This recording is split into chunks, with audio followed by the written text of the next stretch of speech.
Fujifilm Magic Lens 35mm f1.4. I bought it twice and I've decided to sell it again. Let me tell you why in this video.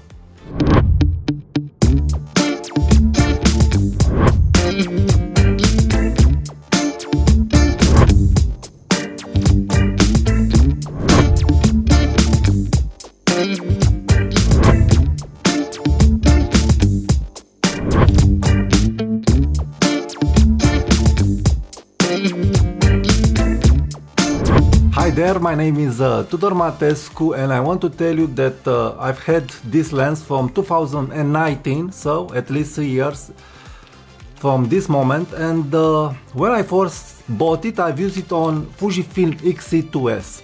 I was very thrilled at first with the combo, but the slower AF on X-C2S it was bothering me and I decided to sell it. And after some time, after selling my X-C2S and the 35mm f1.4, when I was looking at my pictures, I was thinking, nice pictures, it had some magic, it had something special. I really like the images that I've got from the 35mm f1.4 lens. It is something really unique. And after buying Fujifilm X Pro 3, I've decided, well, I really need this lens on my Fujifilm X Pro 3 after using 35mm f2, because it is the magic lens of Fujifilm. And looking at my own images from Fuji X-C2S, I was seeing there something magic. But something happened after using this lens from over a year with my Fujifilm X Pro 3, and I want to tell you why now I'm decided to sell this lens again. But before entering the subject, please subscribe to my channel for more content about gear and photography tips and tricks. So let's get straight to the point.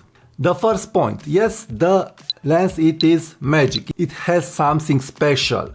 It really has something special, and I really like the rendering and what it is offering me. But that something special, it is happening just at f1.4 aperture. And I don't like that. I feel that this lens at f2, f2.8, f4, it isn't so contrasty and so good looking like the 35mm f2 lens. So one of the problem it is that the magic it is happening at just f1.4, for me at least. At other apertures I really don't feel it. Getting to the second reason.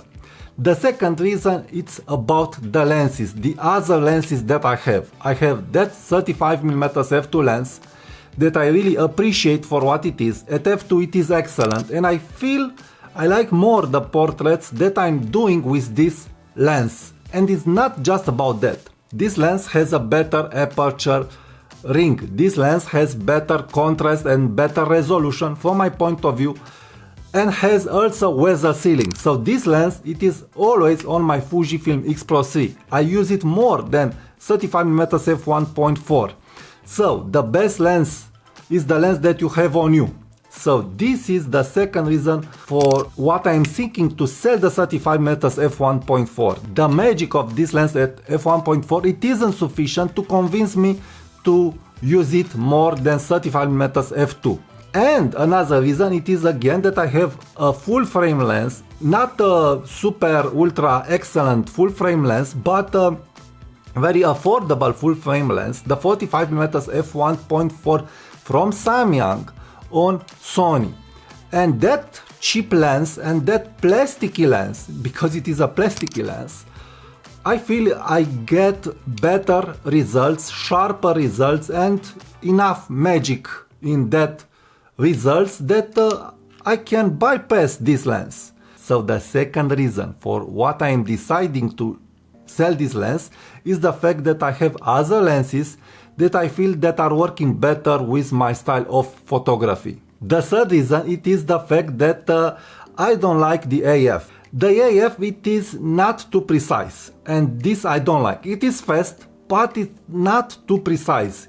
I'm liking more the 80mm f2 AF. It is more precise than this lens, and maybe it is more precise because it is an f2 a wider lens But at f1.4, even if I have a fast AF, even if I have a good enough AF, I still get some missed shots. This is not happening to me with Viltrox 56mm f1.4. So this makes me think that Viltrox 33mm f1.4 would be a better choice at f1.4. And also the 35mm f2, it is also a better choice. I get in focus pictures and with enough shallow of depth of field. At f2 I have enough shallow of depth of field and I have a good portrait. A portrait doesn't have to have just the eyes in focus.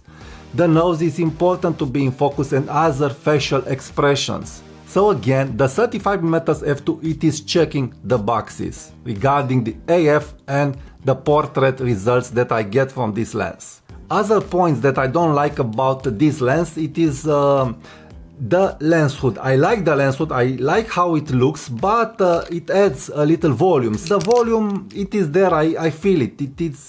It's not small and easy to use like this lens. Always smaller for me, it's winning if I don't have some compelling benefits to say, okay, I will go with something bigger. I don't like the fact that it's bigger even if it is lighter.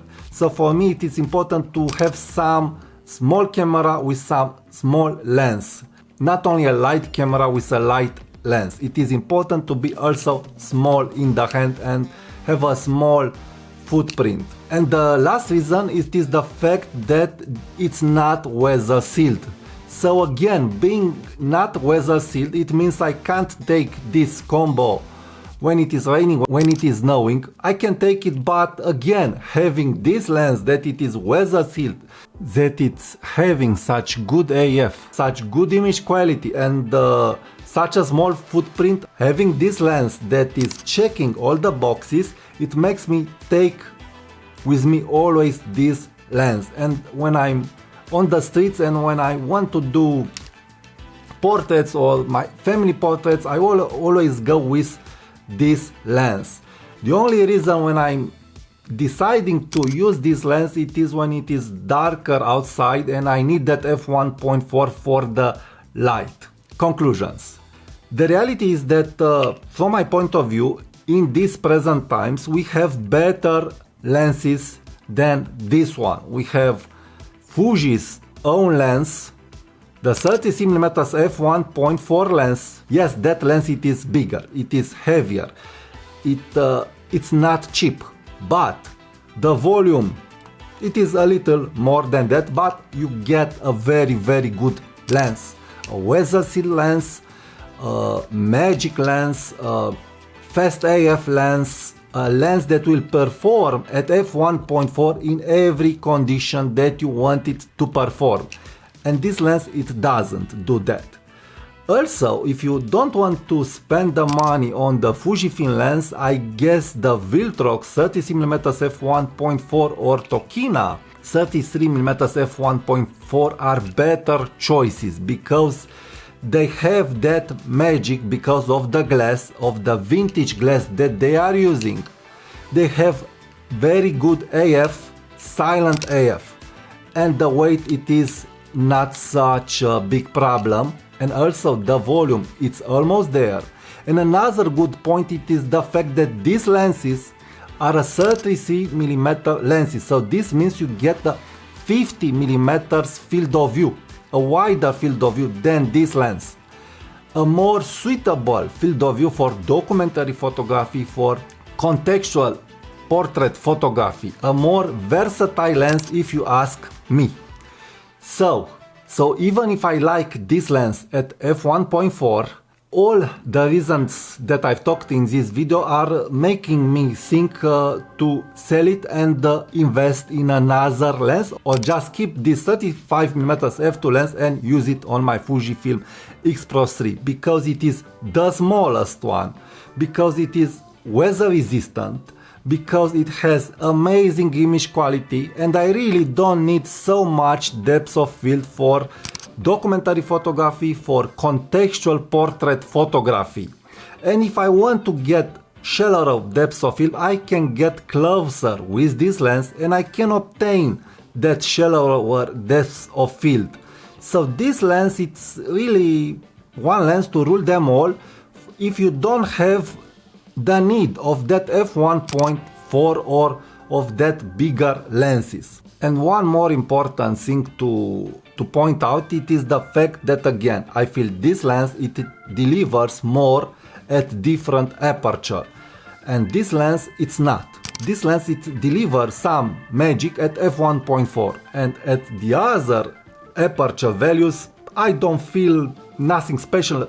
And it's not just the fact that I don't feel nothing special. I feel this is better.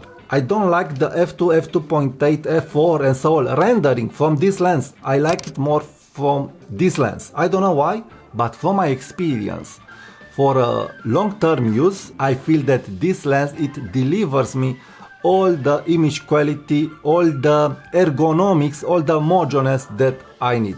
So these are the reasons why I'm deciding to sell this lens. So if you don't have this lens, think well if you really would want this lens, or you would prefer to go for the 30mm f1.4 from Fuji, Viltrox, Tokina, or just go with this small beautiful lens that will deliver all the image quality and all the depth of field that you really need.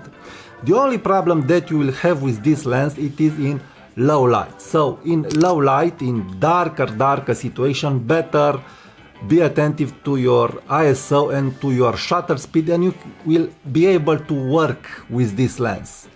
Because look again at my review about the 35mm f2 and see what good results I've got from this lens in night photography. Thank you for watching my video. Please subscribe to my channel and be sure to check the links from the description and from the comments for more image samples and all kinds of photography goodies that you can get on my blog site. Thank you for watching, and talk to you soon. Bye bye.